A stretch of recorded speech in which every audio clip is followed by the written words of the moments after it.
Et on passe à la culture, c'est notre rendez-vous tous les samedis. Et aujourd'hui, c'est avec vous, mon cher Youssef Bouchiki. Comment ça va? Bonjour Léla, ça va très bien, merci. Vous avez une chance incroyable, vous avez rencontré une chanteuse qu'on aime beaucoup, c'est Oui. Nolwenn Leroy. Absolument. Alors, avec Bretonne, elle avait rencontré un succès incroyable. Aujourd'hui, elle sort son 7e album, un disque de reprise qui rend hommage aux artistes folk qui l'ont inspirée. Elle nous dit pourquoi. On regarde des images sont d'Alexis Jacquet.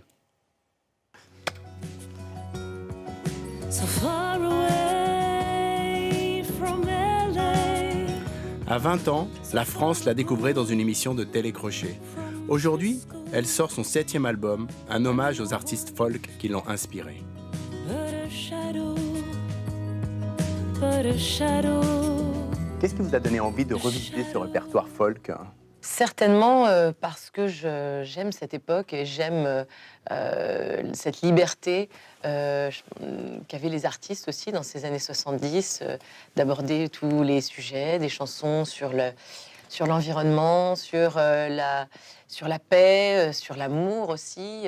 Et puis aussi parce que ce projet, il est peut-être lié aussi à mon projet Bretonne. Je le vois un peu comme une extension parce que finalement, les tout débuts de la musique folk en France, c'était la musique celtique. Vous reprenez entre autres des chansons de Jacques Higelin, Nino Ferrer, Nicolas Perrac.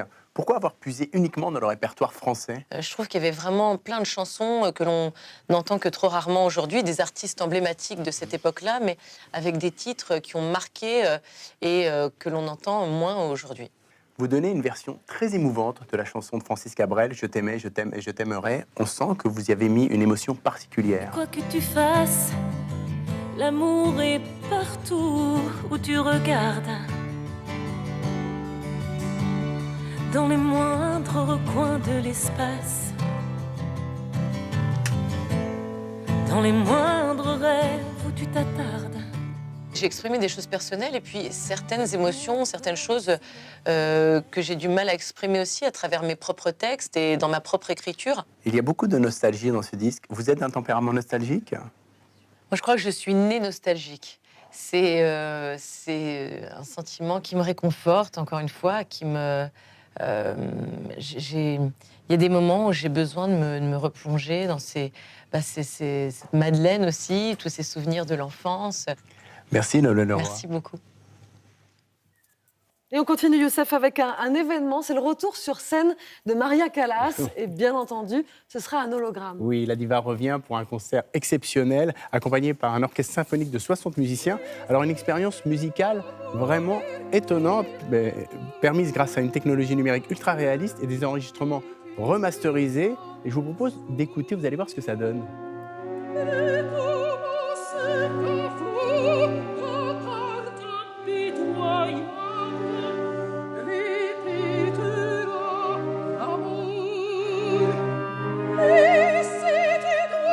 Elle interprétera les plus grands airs qui ont fait sa légende.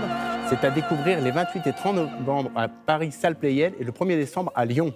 Oui. Je me permets, il y a le disque pour ceux qui ne peuvent pas y aller, chez Warner Classic. Voilà, comme ça, si vous ne pouvez pas vous déplacer, vous avez la voix de la Callas à la maison.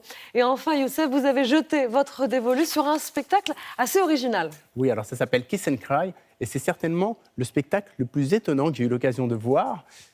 Un bijou de créativité qui donne vie à tout un tas de jouets miniatures simplement avec la magie d'une caméra qui les filme en temps réel et qui les projette sur un grand écran. Alors l'équivalent d'un verre d'eau se transforme en lac et plus surprenant, elle est là, les personnages sont des mains qui nous racontent ici 5 belles histoires d'amour. C'est à découvrir à la Scala à Paris avec 2 autres créations que l'on doit au duo formé par Michel Anne de May et Jaco von Dormal. C'est magnifique. I go out every night. Merci à vous, Youssef. Un mot de sport avec le match hier soir, Lyon-Saint-Etienne, un derby qui a tourné en la faveur des Lyonnais, 1-0. C'est Jason Denayer qui a trouvé le chemin des filets. Un match marqué par la blessure de Nabil Fekir, sorti à la mi-temps. Avec 7 victoires, le club de Jean-Michel Aulas prend provisoirement la 2e place de Ligue 1. Du tennis avec cet après-midi déjà le match de la dernière chance, le double. Hier, les Bleus ont perdu leurs 2 premiers simples face à la Croatie en finale de la Coupe Davis. Tous les deux ont plié en 3 manches. On écoute les mots du capitaine Yannick Noah et comment il envisage le match de cet après-midi. On se raccroche toujours à quelque chose tant qu'on n'est pas complètement mort. On essaye toujours de se raccrocher à quelque chose. Il y a des sentiments qui me traversent l'esprit. J'essaye de les mettre de côté et voilà, mettre à partir de maintenant toute mon énergie, toute notre énergie pour motiver PH et Nico. Et vous pourrez suivre cette finale en double dès 13h50 sur France 2. Je vous propose de retourner à présent sur les Champs-Élysées où depuis 10h ce matin, 5000 gilets jaunes manifestent. Des incidents ont éclaté contre les forces de l'ordre. On le voit sur ces images, les incidents continuent sur les Champs-Élysées et la place de l'Étoile. Les forces de l'ordre ont répliqué avec des gaz lacrymogènes et des canons à eau. Des images étonnantes, du jamais vu sur les Champs-Élysées depuis très longtemps. Vous voyez les CRS qui font face aux manifestants.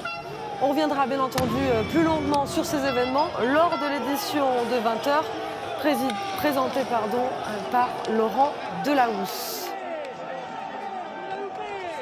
Voilà, c'est la fin de cette édition. Je vous retrouve demain, même endroit, même heure, 13h pour votre journal. Passez une belle journée.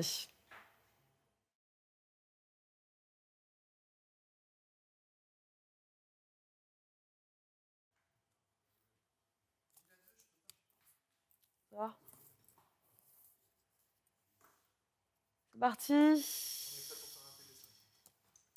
Et un salut amical à tous les téléspectateurs. Ah, on était... Ah oui, d'accord. Ouais, ça a été sport, Youssef, pardon pour toi. Et un salut amical à tous les téléspectateurs qui nous regardent en Tunisie sur TV5 Monde.